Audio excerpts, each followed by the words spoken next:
মানছি এখনকার দিনে কেউ সত্যিবাদী যুধিষ্ঠির নয়, কিন্তু আমি একটা কথা বুঝি না, কারণে অকারণে বা ছোট ছোট কারণে আমাদের মিথ্যে কথা বলাটা কি খুব জরুরি?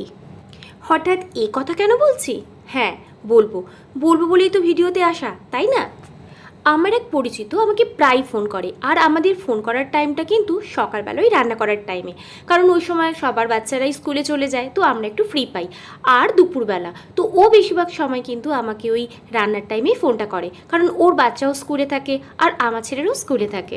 আর আমরা হাউসওয়াইফরা যখন কিন্তু গল্প করি, তখন আমাদের একটা কমন বিষয়বস্তু থাকে, আজকের মেনু কি।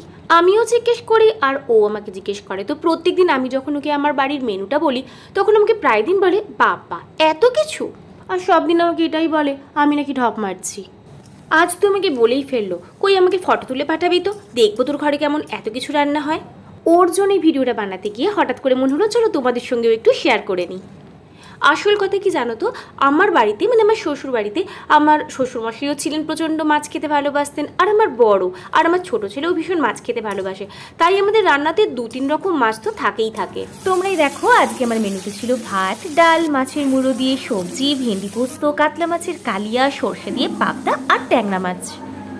এই যে ম্যাডাম, এবার বিশ্বাস হলো তো আমি একটুও ঢপ মারিনি, সত্যি এতগুলো রান্না আমি করেছি। আর তাছাড়া কতটা ভালো বা খারাপ পারি সেটা বড় কথা নয়, রান্না করতে কিন্তু আমার বেশ ভালোই লাগে।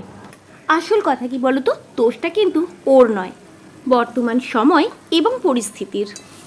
বর্তমান দিনে আমরা মিথ্যে কথা বলাতে এতটাই সাবলীল হয়ে পড়েছি যে কেউ আমরা চট করে কাউকে বিশ্বাসও করতে পারি না, আর কেউ সেরকম আমাদেরকেও বিশ্বাস করতে পারে না। এখন চারিদিকে যেন শুধুই মুখোশধারী, তোমার মুখের সামনে এক, তোমার পেছনে এক। তোমার মুখের সামনে বলবে তোমার প্রচণ্ড শুভাকাঙ্ক্ষী, কিন্তু পেছনেই দেখবে তারা আবার তোমার নামে নানা রকম উল্টোপাল্টা কথা বলছে।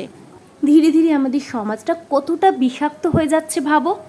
আমি কিন্তু আমার বাপের শিক্ষাটা এখনও ভুলিনি, তাই চেষ্টা করি এই সমস্ত মিথ্যে থেকে দূরেই থাকার। এটা বলবো না যে আমি সত্যবাদী যুধিষ্ঠির, কিন্তু এটা বলবো যে অকারণে বা ছোট ছোট কারণে আমি কিন্তু একদম মিথ্যে বলিও না, মিথ্যেকে প্রশ্রয় দিই না। তো যাই হোক, আজকে ভিডিওটা কেমন লাগলো তোমরা জানিও কিন্তু। আজকের মতো টাটা, সবাই ভালো থেকো।